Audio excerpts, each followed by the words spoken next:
Hi guys, this is Ate Rich, and itong video na ito ay para po doon sa mga nakakaranas ng mga, sometimes people are so impatient para sa inyo, para sa mga breakthroughs ninyo, even though meron kayong mga ginagawa. And I wanted to do this video para po sa mga kagaya ko, like people were like asking you maybe na bakit ang tagal, kailan ba yung breakthrough mo, ang tagal mo nang ginagawa, kung ano man yung ginagawa mo dyan right now, how long will it take, gaano katagal ba yan, sobrang wala ka pang napapakita, up until now wala pang nangyayari.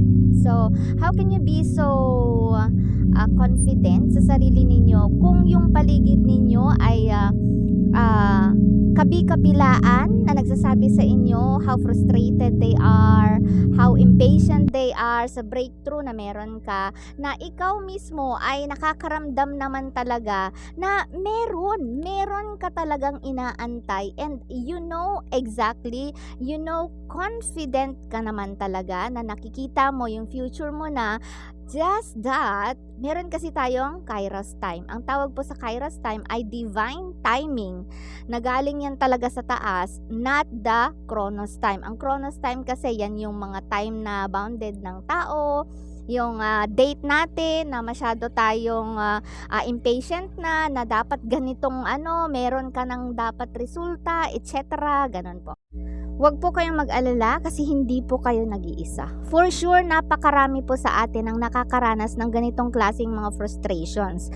But, rest assured guys, that if you do some things like this one, when a vision is implanted in your heart, God has always been the source of that.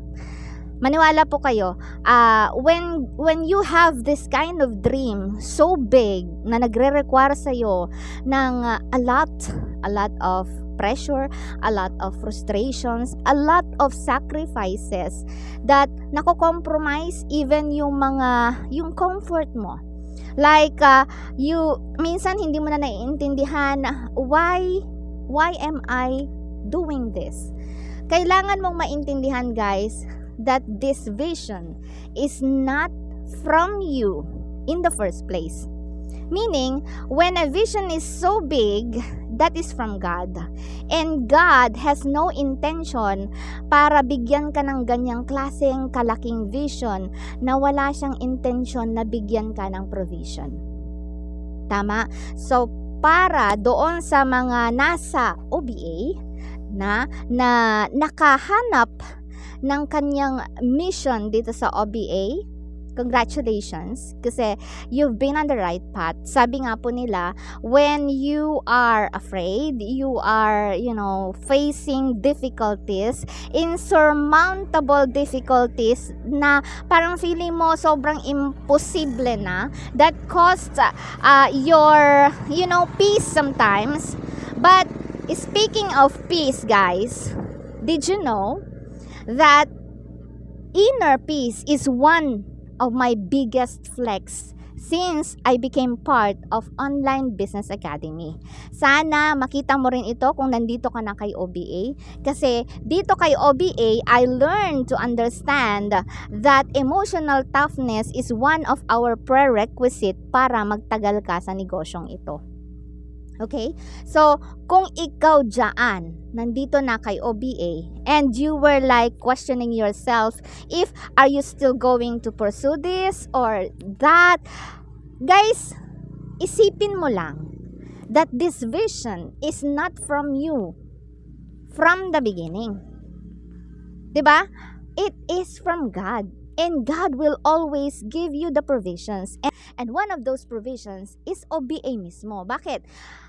Ako is a living proof that OBA is one of my provisions na binigay ni Lord. Bakit? I don't know anything about OBA before. I don't have any knowledge about OBA.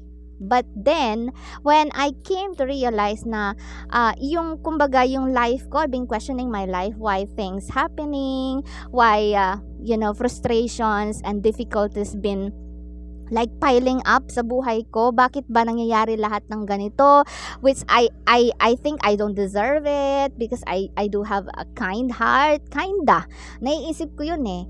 And you know, and then when I became part of Online Business Academy, and then boom, I just realized that God has prepared me long enough para sa vision na ito. And para sa inyo po na nahihirapan right now because of your environment, maybe your family, even your friends was like judging you, like asking you how long gaano ba katagal yan bago mo makuha yung mga baka parang wala nang nangyayari, na pag-iiwanan ka na, wala namang nagbabago sa buhay mo. Let them save all those opinions because those were just their opinions. Okay? Kasi alam mo mismo, you yourself and I myself do know, I do, so confident enough that things has been transformed within. Sometimes ang tao kasi sumusukat yan sa tangible things na nakikita nila. They think ang sukatan lang nila, basis lang nila of success was like the tangible things, the material things, and then the things na alam mo yun, yung mundane, maka earthly, parang ganon. And ang totoong wealth was like unang-una, mindset. And the next one, the first one was like your spirituality, and then your mindset, and then your toughness, emotional toughness, and everything within. And dapat mo maintindihan that those kind of wealth, your health even, 'di ba? Na yun yung mga wealth na priceless. And alam nyo ba, ito yung twist. Ito yung paradox, because yung tangible things were like lang po yun, bonus. And the majority of people on this earth was like focusing on the bonus, not dun sa pinaka main. Tama po ba? So for you na nakakaranas ng ganyan, and tuloy-tuloy ka lang.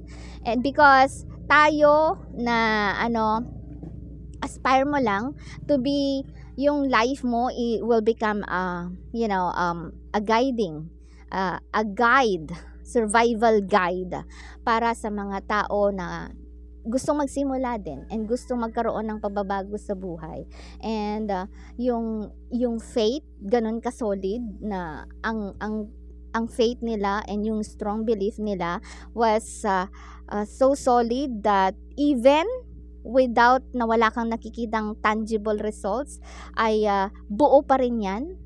Sobrang naka-angkla ka, anchored ka sa faith na yan, that when the time is right, on its Kairos time, yan yung divine timing ni Lord, is mangyayari at mangyayari sa'yo. Okay? So, we're here today para magbigay lang tayo ng somehow sa mga tao na nahihirapan, tuloy-tuloy ka lang, because me too, wala pa, sobrang layo ko pa, pero sobrang layo ko na. Mas maganda kasi guys na alam mo yung pinaglalaban mo is something so big para sa ikakaunlad ng hindi lang ikaw, kundi ng pangkalahatan in your bloodline, na merong talagang pagbabago from generations to generations. So, mas maganda yon kesa nag-i-strive ka para sa sarili mo lang. Okay? So, sana nakapagbigay ako sa iyo ng strength pa, and yung solid na dahilan para magtuloy-tuloy ka lang dyan, because when the time is right nga, the Lord will make it happen. See you at the top, guys. Bye. God bless.